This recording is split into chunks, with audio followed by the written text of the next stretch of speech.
안녕하세요. 한국공론포럼 박태순입니다. 우리가 지난 2회에 걸쳐서 공론장 제안과 사전 협의에 대해서 공부를 했고요. 오늘부터 2회에 걸쳐서 공론장 설계에 대한 내용을 공부를 하도록 하겠습니다. 그 첫 번째 시간으로 공론장 설계를 위한 준비팀을 어떻게 구성할 것인가 라고 하는 내용을 공부를 하겠습니다. 공론장에 대한 제안과 사전 협의가 이루어져서 합의문이 작성이 됐습니다. 이 합의문을 기반으로 해서 설계가 이루어지게 되는데요. 설계를 위한 준비팀을 보통은 구성을 하게 되고, 이 준비팀에서 조사 분석 설계가 이루어지고 거기서 나온 내용을 설계안으로 작성을 하게 됩니다.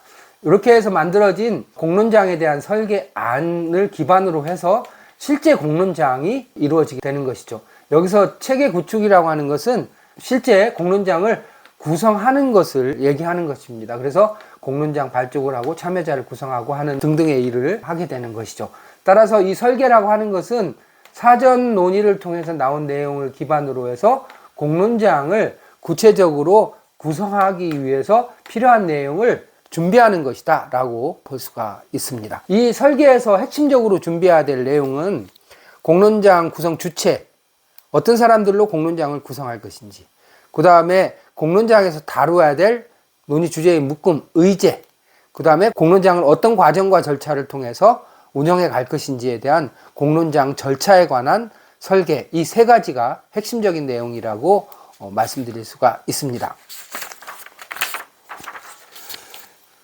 공론장 설계라고 하는 것이 갖는 의미를 정리해보면 향후 추진할 공론장의 구성, 의제, 절차에 대해서 설계하는 것이다. 또 별도의 준비팀을 구성해서 운영하는 것이 바람직하고요. 공론장 설계 방향과 원칙은 사전 합의에 기반해서 진행한다. 이렇게 이해를 하시면 될 것 같습니다. 자, 그러면 준비팀을 어떻게 구성할 것인가? 준비팀의 미션과 역할에 대해서 먼저 말씀을 드리겠습니다. 준비팀이라고 하는 것은 향후 구성될 공론장의 구성, 의제, 절차, 운영 등에 관해서 제안하는 것이죠. 일반적으로 공론장 제안자에게 제출하게 되는 것입니다. 그러니까 준비팀에서 준비를 해서 누구한테 제안하냐면 공론장을 제안한 사람들에게 그 내용을 제출하는 것이다. 이렇게 이해를 하시면 되겠습니다. 준비팀을 어떻게 구성할까요? 이 준비팀은 앞서 강의에서 말씀드린 것처럼 사전 합의에 기반해서 준비팀이 구성이 되고요. 일반적으로 10명 이내로 구성을 합니다. 10명 이내로 하는 이유는 밀도 높은 논의가 필요한 주제이기 때문에 인원수가 많은 것보다는 10명 이내가 적절하다 이렇게 볼 수가 있습니다. 어떤 사람들이 참여할까요? 핵심적인 이해관계자, 관련 전문가, 지역 및 시민사회 대표, 관련 기관 인사 등이 주로 참여하게 됩니다.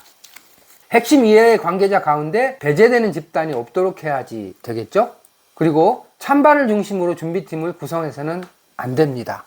이건 수차 말씀을 드렸지만 찬반을 중심으로 해서 5대5 이런 식으로 입장에 따라서 구성하는 것은 문제 해결에 전혀 도움이 되지 않습니다. 오히려 그 핵심적인 사항과 관련해서 다양한 입장과 이해관계가 반영될 수 있도록 구성을 다양화하는 것이 대단히 중요하다 이렇게 볼 수가 있습니다. 또 전문가를 중심으로 구성해서는 안 됩니다.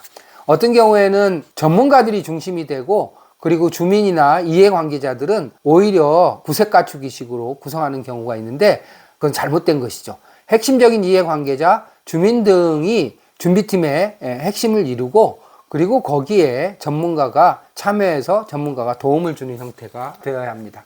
그리고 관련 전문가에는 해당 사항과 관련된 소각장이면은 소각장 관련된 오염과 관련된 전문가들이 참여할 수 있겠죠.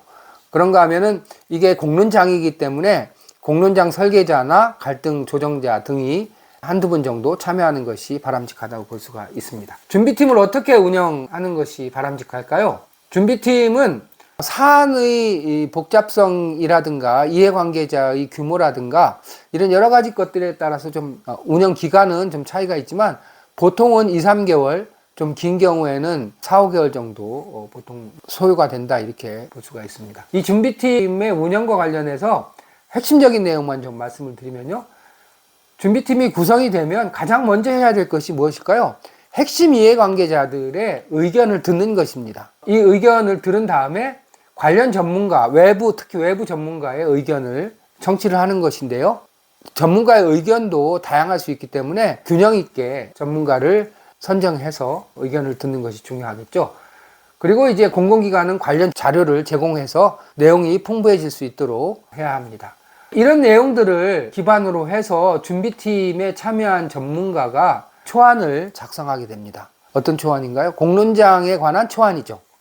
그리고 이 초안을 기반으로 해서 준비팀에서 전체 회의를 통해서 각각의 내용을 검토하게 됩니다. 검토하면서 이견이 발생하는 경우에 그러한 이견, 쟁점을 바탕으로 해서 논의가 쟁점에 관한 토론이 이루어지고 그 쟁점 토론을 통해서 합의를 도출하고 내용을 마련하게 된다. 이렇게 볼 수가 있습니다.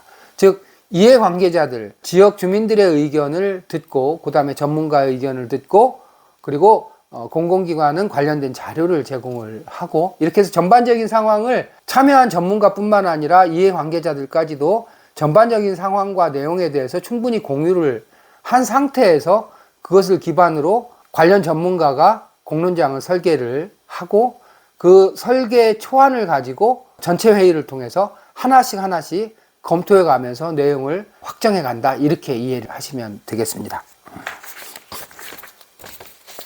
준비팀에는 관련 분야 전문가들이 참여를 하게 되는데요. 전문가의 역할에 대해서 다시 한번 명확하게 좀 정리를 할 필요가 있습니다. 공론장 설계는 전문성과 민주성이 동시에 요구되는 영역이라고 볼 수가 있습니다. 전문성이 요구되는 영역은 갈등 구조라든지 쟁점 도출 및 의제 설정, 구성의 비례성, 의사결정 방식 이런 부분들은 전문성이 필요하겠죠.